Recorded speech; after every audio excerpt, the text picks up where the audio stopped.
ओम नमो नारायणाय। जय विष्णु देवाय। जय तुलसी मैया की। कार्तिक माह में इन सभी का नाम लेना, इनकी पूजा करना आपको पूरे मनोकामनाओं को पूर्ण करने वाला फल देता है।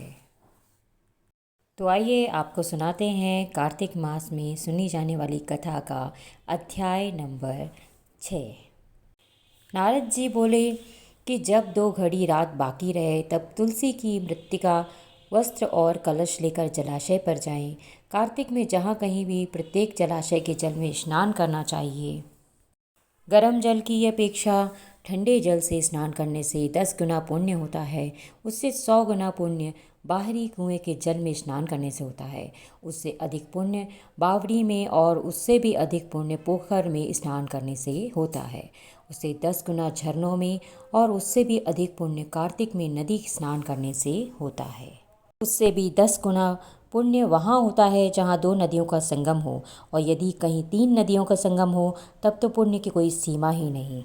स्नान से पहले भगवान का ध्यान करके स्नानार्थ संकल्प करना चाहिए। फिर तीर्थ में उपस्थित देवताओं को क्रमशः अर्घ्य, आचमनी आदि देना चाहिए। आरती मंत्र इस प्रकार से है। हे कमलनाथ आपको नमस्कार है। हे जलाशयी भगवान आपको प्रणाम है। हे ऋषिकेश आपको नमस्कार है। मेरे दिए अर्घ्य को आप ग्रहण करें। वैकुंठ, प्रयाग तथा बद्रिकाश्रम में जहाँ कहीं भगवान विष्णु गए वहाँ उन्होंने 3 प्रकार से अपना पाँव रखा था। वहाँ पर ऋषि वेद यज्ञों सहित सभी देवता मेरी रक्षा करते रहे। हे जनार्दन, हे दामोदर, हे देवेश, आपको प्रसन्न करने हेतु मैं कार्तिक मास में विधि विधान से ब्रह्म मुहूर्त में स्नान कर रहा हूँ। आपकी कृपा से मेरे सभी पापों का नाश हो। हे प्रभु, कार्तिक मास में व्रत तथा विधि पूर्वक स्नान करने वाला मैं अर्घ्य देता हूँ। आप राधिका सहित ग्रहण करें। हे कृष्ण, हे बलशाली राक्षसों का संहार करने वाले भगवान, हे पापों का नाश करने वाले, कार्तिक मास में प्रतिदिन दिए हुए मेरे इस अर्घ्य द्वारा कार्तिक स्नान का व्रत करने वाला फल मुझे प्राप्त हो। तत्पश्चात विष्णु, शिव तथा सूर्य का ध्यान कर के जल में प्रवेश करके नाभि के बराबर जल में खड़े होकर विधि पूर्वक स्नान करना चाहिए। गृहस्थी को तिल और आंवले का चूर्ण लगाकर तथा विधवा स्त्री व यति को तुलसी की जड़ की मिट्टी लगाकर स्नान करना चाहिए। जिस भक्तिभाव से भगवान ने देवताओं के कार्य के लिए 3 प्रकार का रूप धारण किया था, वहीं पापों का नाश करने वाले भगवान विष्णु अपनी कृपा से मुझे पवित्र बनाए। जो मनुष्य भगवान विष्णु की आज्ञा से कार्तिक व्रत करता है उसकी इंद्रादि सभी देवता रक्षा करते हैं, इसलिए वह मुझको पवित्र करे। बीजों, रहस्यों तथा यज्ञों सहित वेदों के मंत्र कश्यप आदि ऋषि, इंद्रादि देवता मुझे पवित्र करें। अदिति आदि सभी नारियां, यज्ञ, सिद्ध, सर्प और समस्त औषधियाँ व तीनों लोक के पहाड़ मुझे पवित्र करें।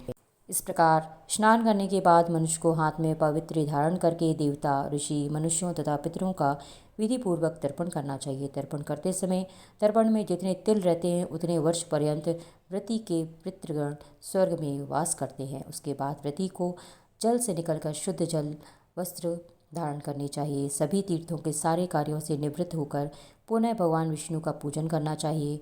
सभी तीर्थों के सारे देवताओं का स्मरण करके भक्तिपूर्वक सावधान होकर चंदन, फूल और फलों के साथ भगवान विष्णु को फिर से अर्घ्य देना चाहिए। अर्घ्य के मंत्र का अर्थ इस प्रकार से है।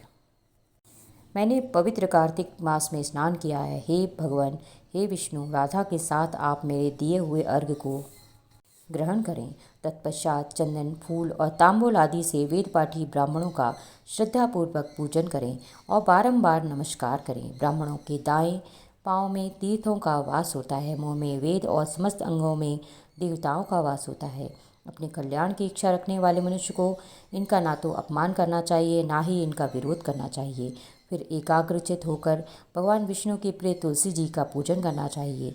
उनकी परिक्रमा करके उनको प्रणाम करना चाहिए। हे देवी, हे तुलसी, देवताओं ने ही प्राचीन काल से तुम्हारा निर्माण किया है और ऋषियों ने तुम्हारी पूजा की है।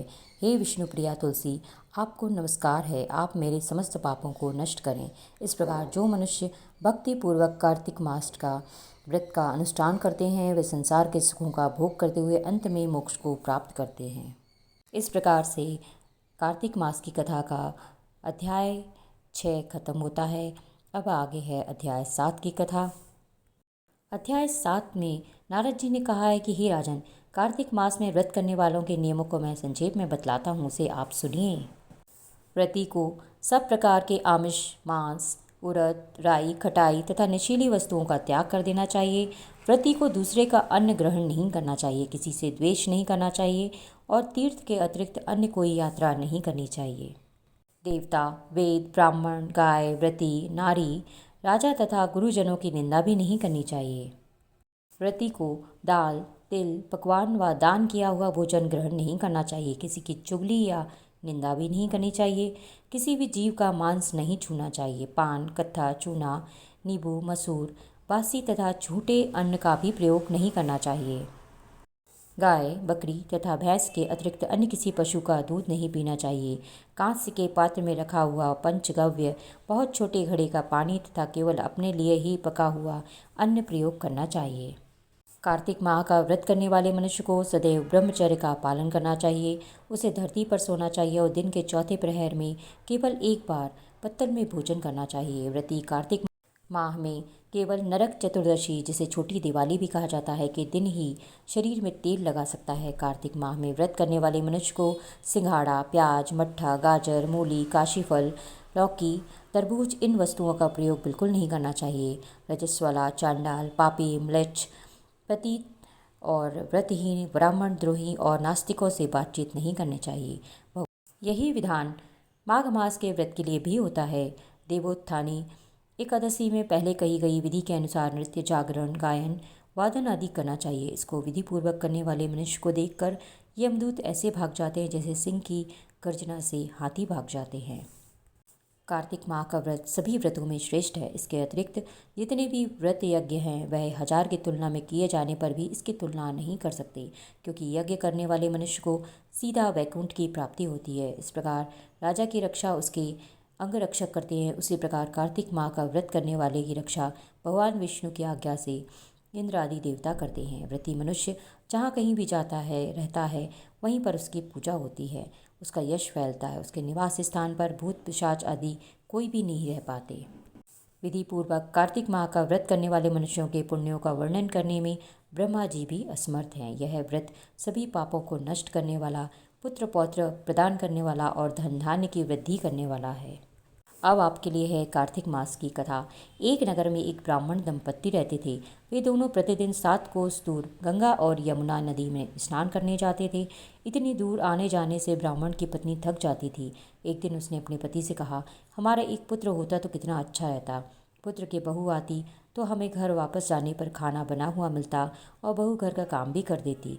अपनी पत्नी की बात सुनकर ब्राह्मण ने कहा कि तूने बात तो सही कही, चल मैं तेरे लिए बहू ला देता हूँ। ब्राह्मण ने कहा कि एक पोटली में आटा डालकर कुछ मोहरे रख दे। ब्राह्मण के कहे अनुसार उसने पोटली बांधकर दे दी। पोटली को लेकर ब्राह्मण चला गया। ब्राह्मण सफ़र के दौरान यमुना के किनारे बहुत ही सुंदर लड़कियां उसे दिखाई दीं। वे रेत में घर बनाकर खेल रही थीं। उनमें से एक लड़की ने कहा, मैं अपना घर नहीं बिगाड़ूंगी, मुझे तो रहने के लिए यही घर चाहिए। लड़की की बात सुनकर ब्राह्मण मन ही मन सोचने लगा कि बहू बनाने के लिए यही लड़की उचित है। जब वह लड़की जाने लगी तो ब्राह्मण भी उसके पीछे पीछे उसके घर तक चला गया। वहां जाकर ब्राह्मण ने उस लड़की से कहा कि बेटी, कार्तिक मास चल रहा है, इसलिए मैं किसी घर खाना नहीं खाता। मैं अपने साथ आटा लेकर आया हूँ। तुम अपनी माता से पूछोगी क्या वह मेरे लिए आटा छानकर 4 रोटी बना देंगी। यदि वह मेरा आटा छानकर रोटी बनाएंगी तो ही मैं रोटी खा लूँगा। लड़की ने जाकर अपनी माँ को ये सारी बातें बताई। माँ ने कहा, उचित है, जाकर ब्राह्मण देव से कह दो कि वह अपना आटा दे दें, मैं रोटी बना दूंगी। जब वह आटा छानने लगी तो आटे में से मोहरें निकली। वह सोचने लगी कि जिस घर के आटे में इतनी मोहरें हैं उसके घर में कितनी मोहरें होंगी। जब ब्राह्मण खाना खाने बैठा तो लड़की की माँ ने उस ब्राह्मण से पूछा, क्या आपका कोई लड़का है और क्या आप उस लड़के की सगाई करने जा रहे हो। यह सुनकर ब्राह्मण ने कहा, मेरा लड़का तो काशी में पढ़ने गया है, लेकिन यदि तुम कहो तो मैं खांड कटोरी से विवाह करके तेरी बेटी को अपने साथ ले जाऊँ। लड़की की माँ ने कहा, ठीक है ब्राह्मण देव। इस पर लड़की की माँ ने लड़की की खांड कटोरी से शादी करके ब्राह्मण के साथ भेज दिया। ब्राह्मण ने घर आकर कहा, रामू की माँ दरवाज़ा खोलकर देख, मैं तेरे लिए बहू लेकर आया हूँ। ब्राह्मण की पत्नी भीतर से ही बोली, हमारे तो कोई बेटा बेटी नहीं है तो बहू कहाँ से आए। दुनिया ताने मारती थी, अब आप भी मारने लगे। ब्राह्मण ने कहा, तू दरवाज़ा खोलकर तो देख। जब ब्राह्मण ने दरवाज़ा खोला तो सामने बहू को खड़ी देखा। उसने बहू का स्वागत किया और आदर सत्कार से अंदर ले गई। अब जब ब्राह्मण अपनी पत्नी के साथ नदी स्नान करने जाता तो पीछे से बहू घर का सारा काम करके और खाना बनाकर रखती थी। वह उनके कपड़े धोती और रात को हाथ पैर भी दबाती थी। इस तरह बहुत दिन बीत गए। ब्राह्मणी ने अपनी बहू से कहा कि बहू, कभी भी चूल्हे की आग बुझने मत देना और मटके का पानी खत्म मत होने देना। परंतु एक दिन चूल्हे की आग बुझ गई। यह देख बहू घबरा गई और भागी भागी अपनी पड़ोसन के पास गई और कहा कि मेरे चूल्हे की आग बुझ गई है, मुझे थोड़ी आग चाहिए। मेरे सास ससुर सुबह 5 बजे से गए हुए हैं। वह थके हुए घर आएंगे, इसलिए मुझे उनके लिए खाना बनाना है। यह सुनकर पड़ोसन ने कहा कि तू तो बावली है, तुझे यह दोनों मिलकर पागल बना रहे हैं। इनके कोई पुत्र नहीं है, ये निसंतान है। बहू ने कहा, नहीं ऐसा मत बोलो, इनका बेटा तो बनारस काशी में पढ़ने गया है। इस पर पड़ोसन ने कहा कि यह तुझे झूठ बोल कर लाए हैं, मेरी बात सच मान, इनके कोई बेटा नहीं है। अब बहू पड़ोसन की बातों में आ गई और कहने लगी, अब आप ही बताओ मैं क्या करूं। पड़ोसन ने कहा, करना क्या है, जब तुम्हारे सास ससुर आए तो जली हुई रोटियां बना कर देना, बिना नमक की दाल बना कर देना, खीर की कढ़ाई दाल में और दाल की कलछी खीर में डाल देना। पड़ोसन ने उसे अच्छे से सिखा पढ़ा दिया। फिर जब उसके सास ससुर घर आए तो उसने ना तो उनका आदर सत्कार किया, ना ही उनके कपड़े धोए। जब उसने सास ससुर को खाना दिया तो सास बोली, बहू आज यह रोटियां जली हुई क्यों हैं और दाल भी अलूसी ही है। तब बहू ने कहा कि एक दिन ऐसा खाना खा लोगे तो कुछ बिगड़ नहीं जाएगा तुम्हारा। सास ससुर को खरी खोटी सुनाकर वह फिर से पड़ोसन के पास गई और बोला, अब आगे क्या करना है। पड़ोसन ने कहा कि अब तुम 7 कोठों की चाबी मांग लेना। अगले दिन जब भी स्नान करने के लिए वे दोनों जाने लगे तो बहू अड़ गई कि मुझे 7 कोठों की चाबी चाहिए। तब ससुर ने कहा, इसे चाबी दे दो। तब सास ने बहू को चाबी दे दी। सास ससुर के जाने के बाद जब बहू ने दरवाजे खोले तो देखा कि किसी में अन्न भरा है, किसी में धन भरा है, किसी कोठे में बर्तन भरे हैं। जब उसने सबसे ऊपर का 7वां कोठा खोला तो देखा कि शिव जी, माता पार्वती, गणेश जी, लक्ष्मी जी और पीपल पटवारी, कार्तिक के ठाकुर, राई दामोदर, तुलसी जी का बिड़वा, गंगा यमुना और 33 कोटि देवी देवता विराजमान है। वहीं पर एक लड़का चंदन की चौकी पर बैठा माला जप रहा है। यह देखकर उसने लड़के से पूछा कि तुम कौन हो। तब वह लड़का बोला कि मैं तेरा पति हूँ, अभी दरवाज़ा बंद कर दे, जब मेरे माता पिता आएंगे तब दरवाज़ा खोलना। यह देखकर बहू बहुत खुश हुई और 16 श्रृंगार कर सुंदर वस्त्र पहनकर अपने सास ससुर का इंतजार करने लगी। उसने अपने सास ससुर के लिए अच्छे अच्छे पकवान बनाए। जब उसके सास ससुर घर आए तो उसने उनका आदर सत्कार किया और प्रेम पूर्वक खाना खिलाया और हाथ पैर दबाने लगी। पैर दबाते समय बहू ने कहा, माँ आप इतनी दूर गंगा स्नान करने जाती हैं, आप थक जाती हैं, इसलिए आज से आप घर पर ही स्नान किया करें। यह सुनकर सास कहने लगी कि बेटी, गंगा यमुना घर पर तो नहीं बहती। तब उसने कहा, हाँ माँ जी बहती हैं, चलो मैं आपको दिखाती हूँ।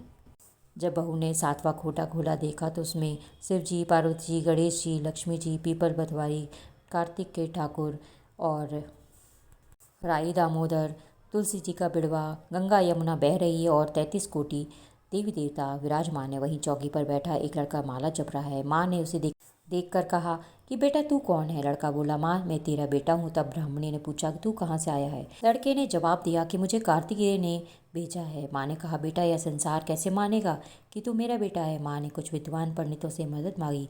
पंडितों ने कहा, इस पार बहू बेटा खड़े हो जाए, उस पार माँ खड़ी हो जाए। माँ ने चमड़े की अंगिया पहनी और छाती में से दूध की धार निकल के बेटे की दाढ़ी मूछें भीगे और पवन पानी से गठजोड़ा बंधे, तब मानेंगे कि इस माँ का ही बेटा है।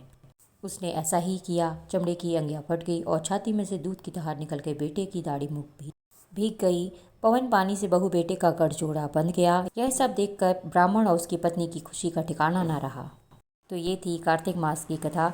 भक्तजनों, आपको ये चैनल कैसा लगा, प्लीज़ चैनल को सब्सक्राइब जरूर करें ताकि अगली कथा आपके पास सबसे पहले पहुँचे। तब तक के लिए जय श्री कृष्णा।